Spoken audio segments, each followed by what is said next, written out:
Hello students, welcome once again to the online teaching learning mode developed by Department of English, Govindrao Warzukar, Arts and Commerce College, Nagpur. Today we are going to learn second poem of the poetry section of semester 3. The title of the poem is An Old Woman and the poet is Arun Kolatkar. Arun Kolatkar ने एक बहुत ही खूबसूरत कविता लिखी है. इस कविता में उन्होंने वर्णन किया है कि एक वृद्ध महिला के आसपास क्या माहौल होता है. एक आम जनता का इस वृद्ध महिला जो मजबूर है, लाचार है, ऐसे महिला की तरफ देखने का एक आम जनता का क्या दृष्टिकोण रहता है और किस तरह से कई लोग उसके साथ हीन भावना से व्यवहार करते हैं, जो कि हमारे संस्कृति के बिल्कुल खिलाफ है. उन्होंने एक ऐसा वाक़या यहाँ पे वर्णन किया है जो हम कई बार अपने रोज़मर्रा की ज़िंदगी में ऐसे वाक़यों को फेस करते हैं.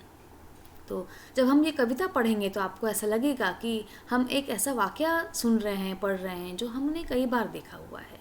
आप सुपरिचित हैं ऐसे वाक़या से. So I hope all of you will enjoy learning this poem. So let us start the poem now.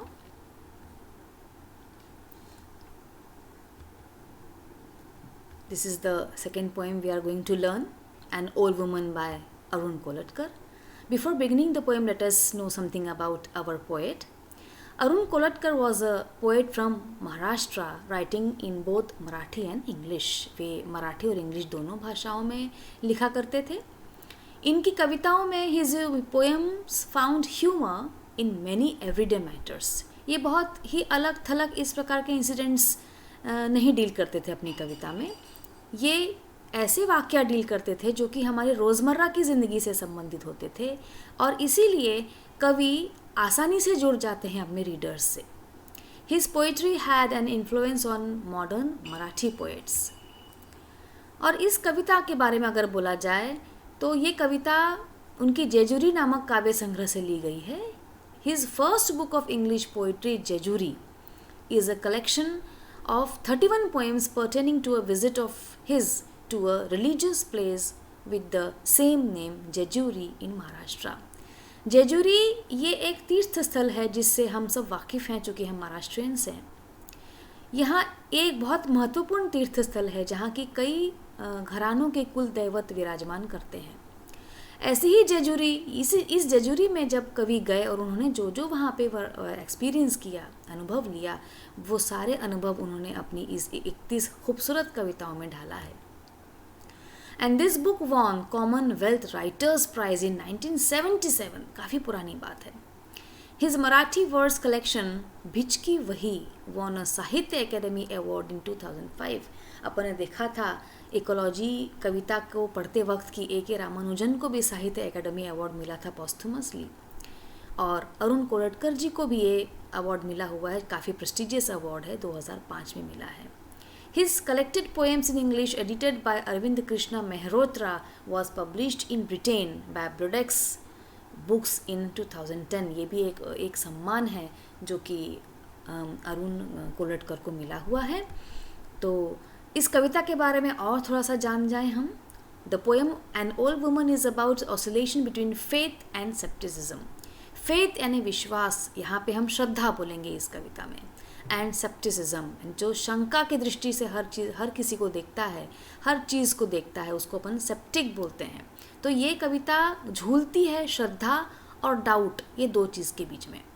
The main theme is about keeping what is important in perspective in this case, an old woman and her heritage, the lane from which she comes.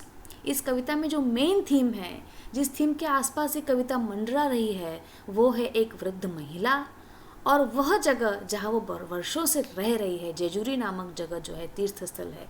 ये दो चीज़ों के आसपास ये सारी कविता, खूबसूरत कविता मंडरा रही है. And the poem begins with a commonplace experience but ends in a revelation. ये बड़ा खूबसूरत पहलू है इस कविता का कि ये कविता जब शुरू होती है तो ऐसा लगता है कि बहुत ही कॉमन सा वाक़या इस कविता में कवि ने वर्णन किया है, लेकिन कविता के अंत में हमें कुछ न कुछ रिविलेशन होता है, हमें ज्ञान प्राप्ति होती है या हमें एहसास होता है कि किस तरह से हमको एक वृद्ध महिला की तरफ देखना चाहिए, कैसे हमको इनका रेस्पेक्ट करना चाहिए, मान करना चाहिए, सम्मान करना चाहिए, ना कि इनको हीन भावना से देखना चाहिए। यह सीख हमको कविता के अंत में मिलती है। तो आइए हम शुरू करते हैं ये कविता, एन ओल्ड वुमन।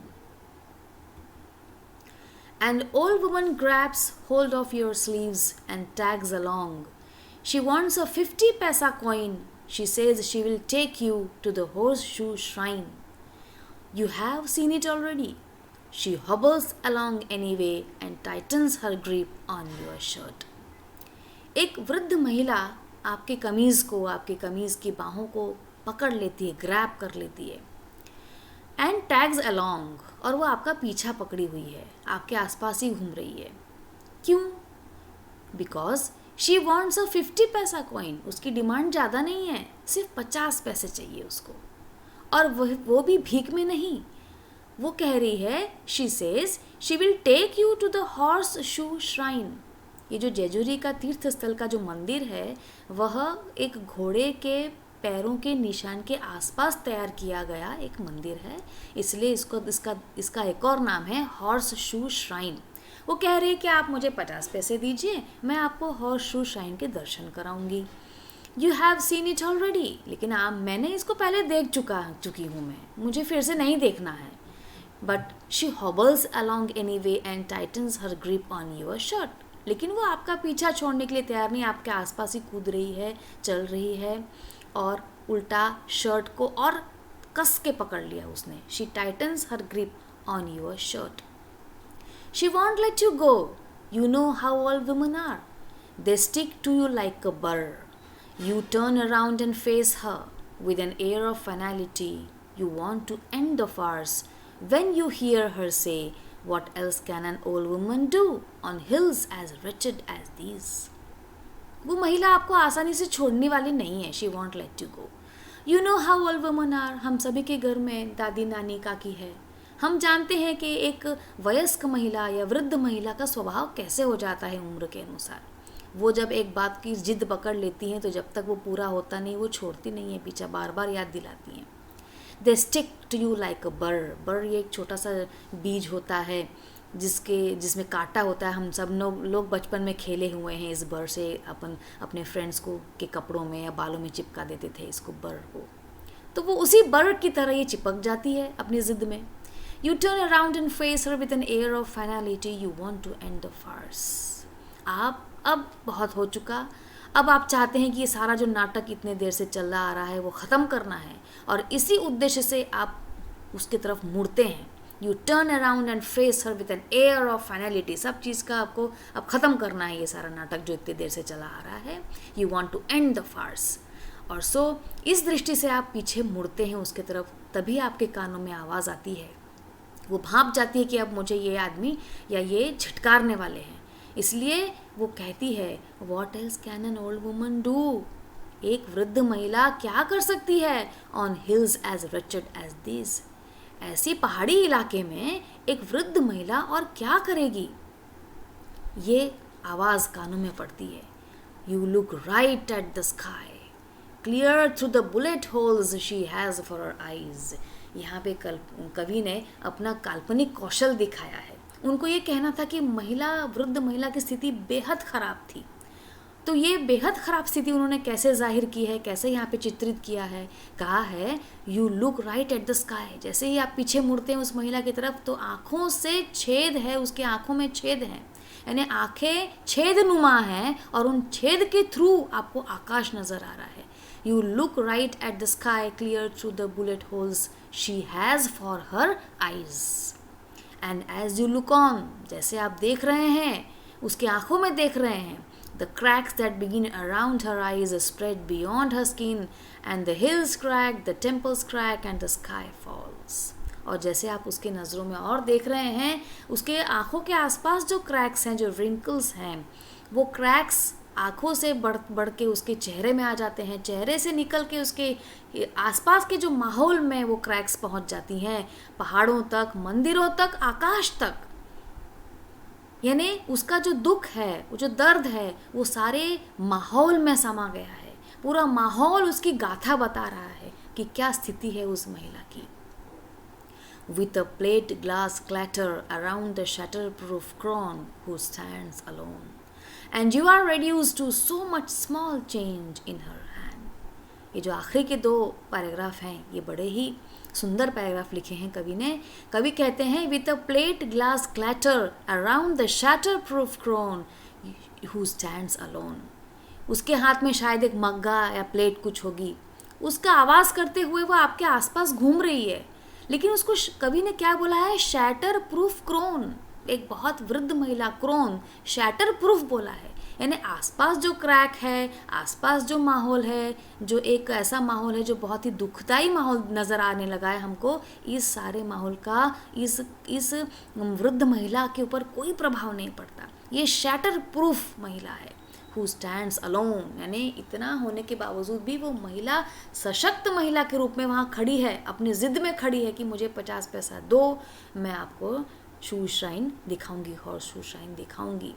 एंड जब उसकी आप ये सारी स्थिति देखते हैं, उसकी आप दयनीय स्थिति देखते हैं, तो आपको अपने आप पर शर्म आने लगती है।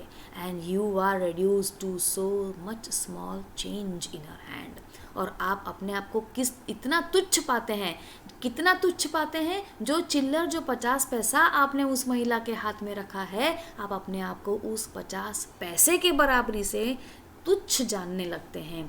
ये स्थिति कवि ने बड़े सुंदर तरीके से वर्णन किया है कि जब हम उसको डांटना चाह रहे थे, झिटकना चाह रहे थे पीछे मुड़ के, लेकिन उस महिला की दयनीय स्थिति देख के हमको एहसास हो जाता है कि हम कितना गलत करने जा रहे थे उससे। अगर हम ऐसा कर बैठते तो हमारी औकात 50 पैसे से ज़्यादा नहीं होती। हम एक तुच्छ प्राणी हैं अगर हम ऐसा कर रहे हैं तो इस कविता के द्वारा कवि ने हमको ये बताने की कोशिश की है, ये चेष्टा की है हमको बताने की कि आज के दौर में, ये पुराने दौर में भी चल रहा था और आज के दौर में भी चल रहा है, कि हम किस प्रकार से एक वृद्ध महिला को तुच्छ समझते हैं, उसको हीन भावना से देखते हैं, जो कि बहुत गलत है। हमको उसको समझना चाहिए और एक मदद का हाथ हमको आगे बढ़ाना चाहिए। I hope all of you must have understood the poem now.